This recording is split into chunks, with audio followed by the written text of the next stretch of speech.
the 18th of September 2021. The training of this mind is something that is very important. It's a great form of goodness, of merit, this mental cultivation. So it's something that we should set our hearts on doing. So there are different ways that we can develop merit. There's developing it through being self-sacrificing and through giving. And that's what the Buddha taught about in the beginning, is to develop this quality of dana, of generosity. And so this is a form of merit. And there are many ways that we can give. We can give the essentials for life, food and clothing, and shelter and medicine. And we can help people who are going through difficulties. And this is all merit. And so we have this intention, this meritorious intention, this intention of generosity, of sacrifice. And you see that there are a lot of people in the world who are receiving their fruits of their old bad karma, and they're going through a lot of pain, a lot of suffering. But those who are fortunate or who have merit, they will meet with people who can help them. But it's not that when we help people who are going through difficulties that we are going to receive the results of their bad karma instead of them. What we're doing rather is gaining barami. We gain this through the kindness and the compassion that we are developing. So there are a lot of people who can be generous, but those who can take up and keep the 5 precepts for 3 months, say, it's very hard to find someone like this. Even just 1 month, it's very difficult. Or say there's a person who is an alcoholic, and to get that person to keep the 5 precepts and not drink alcohol for 7 days, it'd be very difficult indeed. So we see that there are a lot of people who are generous and are virtuous. And if they have this generosity and this virtue and then come to meditate, then this will give them a lot of benefit. They'll gain a lot from this. And so developing this merit through generosity and through sila and through virtue, and this is a form of merit that we gain in this life, and there are many people who can do this. But those people who are able and willing to kind of take care of their hearts and restrain their hearts, it's very hard to find people like this. You see that through keeping virtue, we need to be to have this quality of khanti, of patient endurance as well, in order to keep those precepts, that we don't harm others through our actions of body and speech.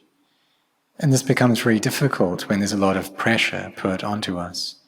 Maybe there are those people who shout at us, who verbally abuse us, and we want to respond. We want to get back at them, but we don't do that. And through refraining from that, we're developing our sila barami. And this is something that's very difficult to do. So say, for example, if we are an employer and there are those working under us, the employees, and it's normal that the employer has all the power and the employees don't, and so if they're dissatisfied in any way, then they often gossip about their employer and don't listen to what they say. And so to forbear with that and to respond instead with kindness, with compassion, that's something that's really difficult to do. This requires a lot of khanti. But in the situation of the employee, it's just a normal level of khanti, of this patient endurance, to deal with that situation. So this is all Sila Bharami that we are developing through this. But if we have never trained ourselves in that, then it's something that's very difficult to do. So those people who can be generous, who can be virtuous in this life, it shows, and they're able to do that easily, that shows that this is something that they've cultivated previously.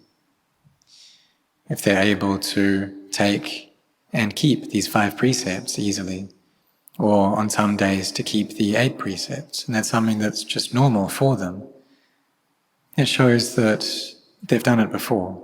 And so the things that we've trained in before, then we're able to do them easily. And so training in this is talking about training in generosity and in sila, and building up goodness in this way. But then if we get to the stage of bhavana, this mental cultivation, it's even more difficult than the other stages. Because there are a lot of people who are generous, but they're not virtuous. And say if there are 100,000 generous people, there may be just one virtuous person amongst them, just one person who can keep their precepts. And then if we take 100,000 virtuous people, we may just find one person who is really sincere in meditating. And for those 100,000 meditators, it's very difficult to find someone whose mind is peaceful and can gather into samadhi. But at the very least, we need to be firm that we are going to be one of those.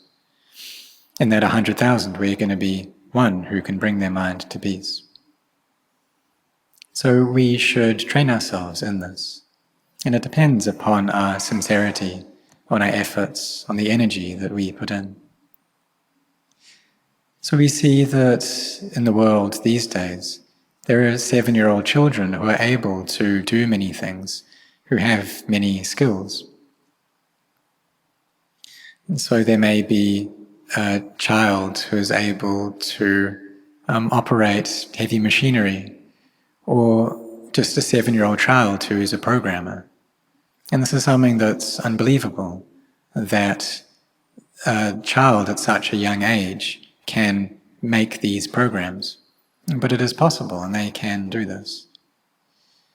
So we can compare that to, in previous times, how it was possible for 7-year-olds to be sotapannas, to become stream enterers. But in the present day, this is the ability of these children. They've gone into worldly ways. And so 7-year-olds can become programmers. It's difficult to find, but they do exist. So therefore, when we practice, when we meditate, we're doing this to cultivate wisdom. And so to cultivate wisdom, we need to walk along this path of sila, samadhi and panya, of virtue, collectedness and wisdom. And for us to be able to meditate sincerely, then we need to see the drawbacks and the dangers in the cycle of birth and death. We need to see how this is something that's very chaotic, a very confused cycle. And so we come to sincerely practice, to sincerely train our minds. And we do this a lot, to the most that we're able to do it. So may all of us do this, and train our minds together. Because the well-trained mind brings us happiness. And it's not just this life in which we receive that happiness, but it follows us as well.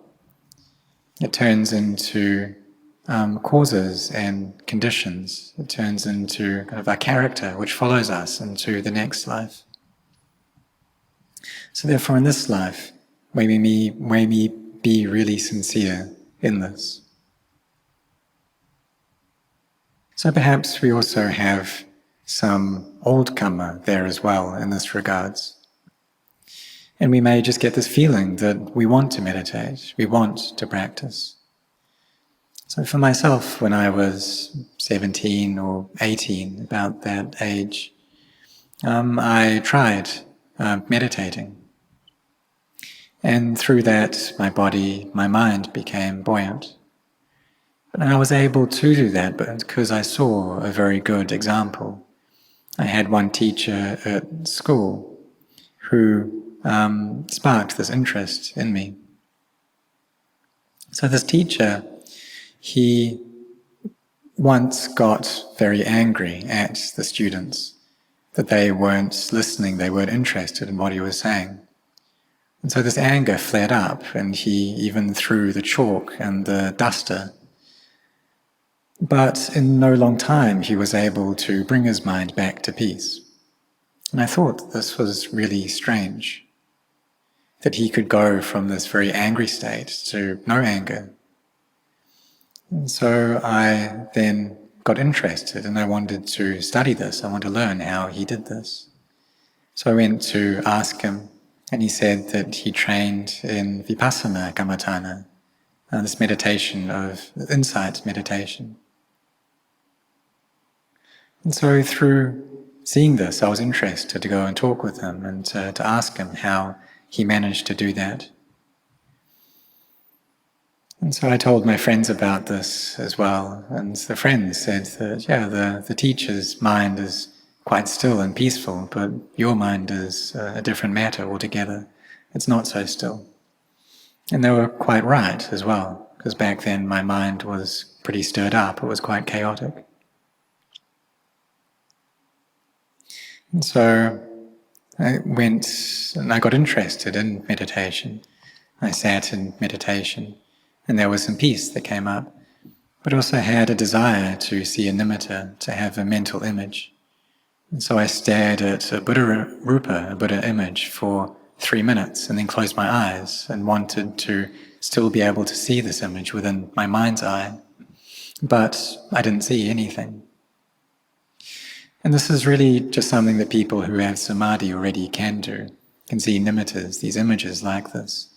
And they can also make them grow larger if they wish for that to happen. And so it depends upon our minds and the quality of our minds. So something that we are able to do if we train. But when I practiced, I wanted that to happen immediately, but it just doesn't work in that way. We need to use time. So we should train, we should forbear with any painful feelings that may be arising. And don't allow our minds to just follow their moods. Don't allow them to get into laziness. But we need to set our hearts on this, to really be firm in this practice.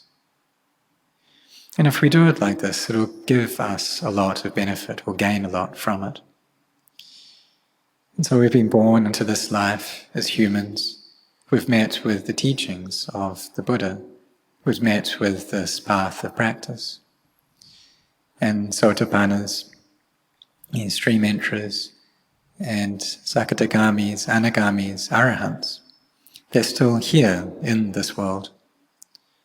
So we should really hurry up and practice, really be quick to walk this path, to be training, to be putting in our efforts, and to be doing this consistently. And so giving wisdom, it's the highest form of giving, it's the highest gift.